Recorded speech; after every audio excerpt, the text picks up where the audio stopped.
You are probably a failure. Good. We are too. And here's why that's a good thing. Failure provides us the opportunity to grow. If you don't fail, too safe. I would say we've learnt about one major lesson based on failure in each training cycle over the last 4 or 5 years. So why don't I share them with you so that you can avoid them? And here's the deal. You learn, you subscribe so we can help people more. So here are our 8 harsh realities of getting your training wrong and what you're going to do about them. And as luck would have it, we're going on a run this fine morning and we'll be able to talk you through the 8 harsh realities that we've had to face up to of getting our training wrong over the years. Number 8, 100% my favourite. You'll see why. So number 1, let's start here. Do you periodise your training? And by that I mean, do you have a structure? Because for a while at the start of our training, Mary and I just kind of aimlessly trained with no real, what I would call, purpose, and therefore we weren't making the most of the training. And actually there's 2 ways that you can approach periodisation. The first one is find a race that you want to train towards and then work backwards with your structure in blocks of 4. Or the second one is that if you don't have a race, and you don't need to have a race, then what you do is just 3 weeks of training, 1 week of recovery and repeat. So whether you have a race or not is actually irrelevant, but the fact that you structure your training, you periodise it, means that you can focus on different things in each training block, or you can just make sure you factor in enough recovery so that your body repairs, rebuilds, makes you stronger.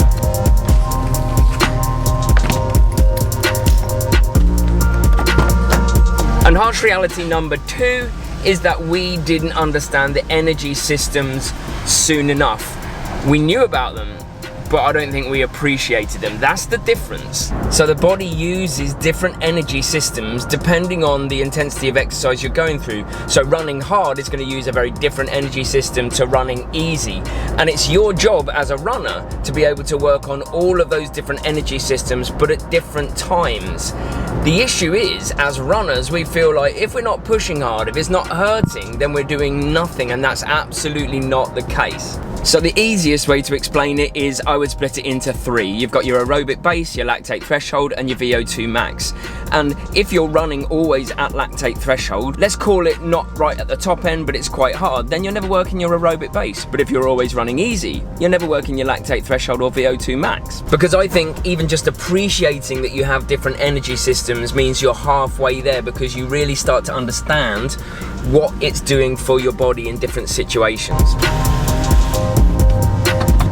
But knowing the energy systems is only half of the battle, because the harsh reality number 3 is that if you don't know your right heart rate zones, then how can you accurately train the right energy systems? So by going through a simple process of calculating your heart rate zones, and when I say simple, it's not a pleasant process, but it's necessary.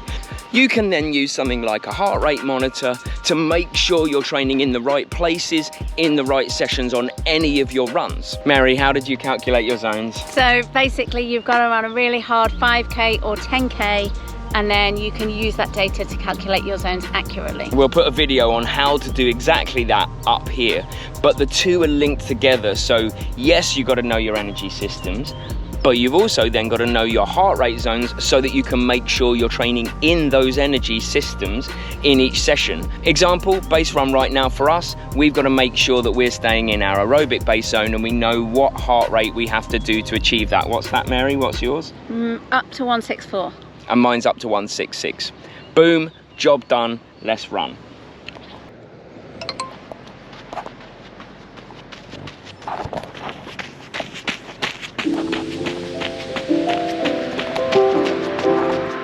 Harsh reality number 4 is that if you really want to get the most out of yourself and your training, then you're going to need to apply the principle of specificity.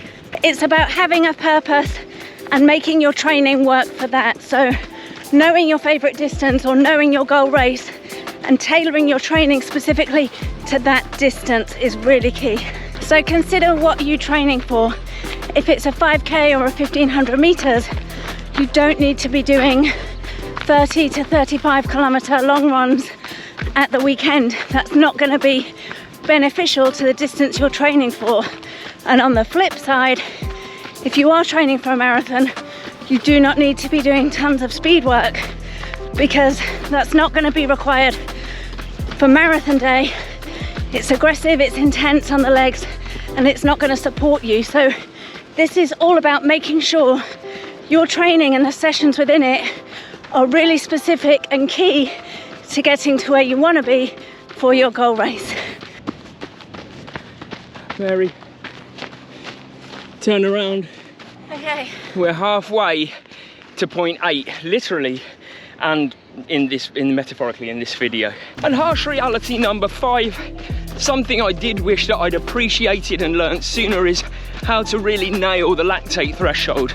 Because here's the problem I think most runners have, is that lactate threshold is the hardest bit to train. Because we know if we run easy, we're going to be training our aerobic base. And we know if we do really hard intervals, we're probably going to be training our VO2 max. Lactate's that bit in the middle. Very difficult to get right. But the reason it's so important is because the lactate threshold is your ability to run hard with pain in your legs, pretty simply put. But if you can push that threshold up and run faster with pain in your legs, ooh, that's the golden goose. Is that a saying?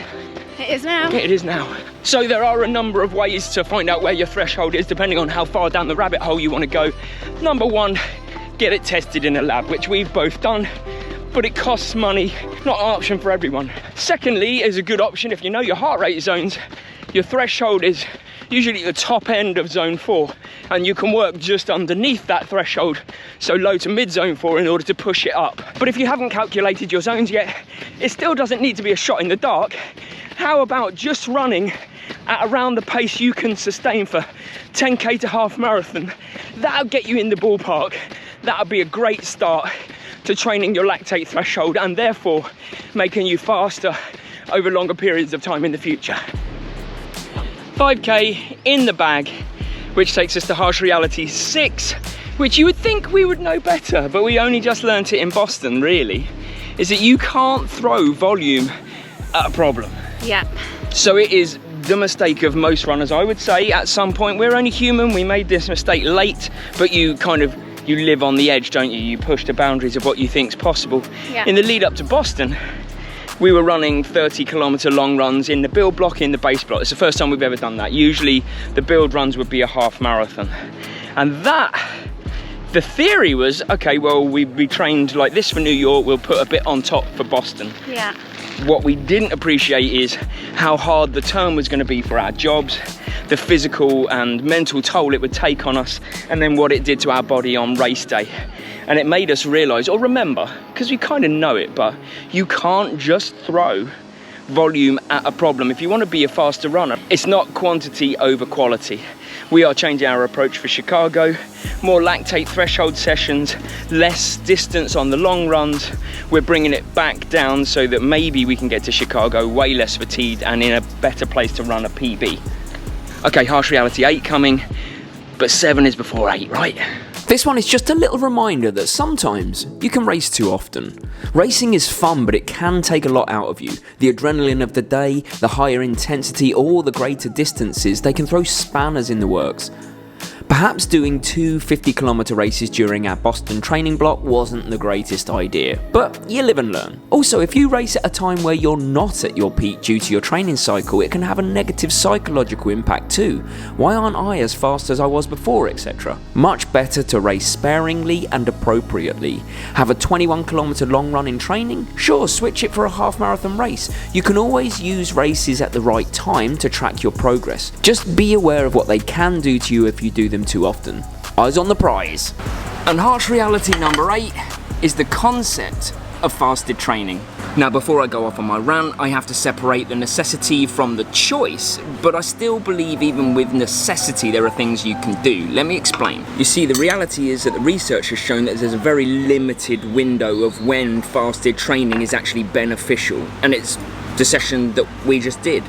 So a short session, under an hour, usually 30 to 45 minutes, and easy. Anything else, and you're gonna need carbohydrates in your system before you get going.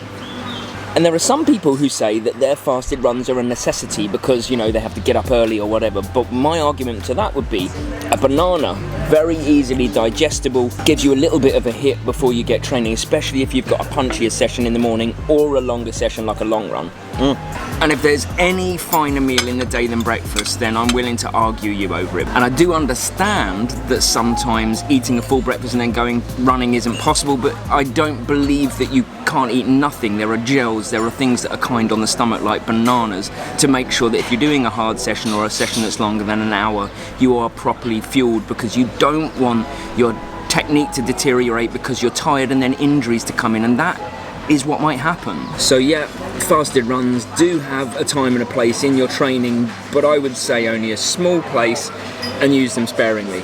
Cheers.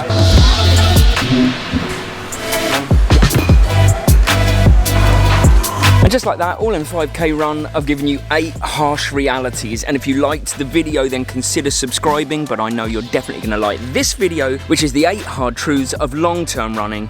See you in the next video. It's starting to rain.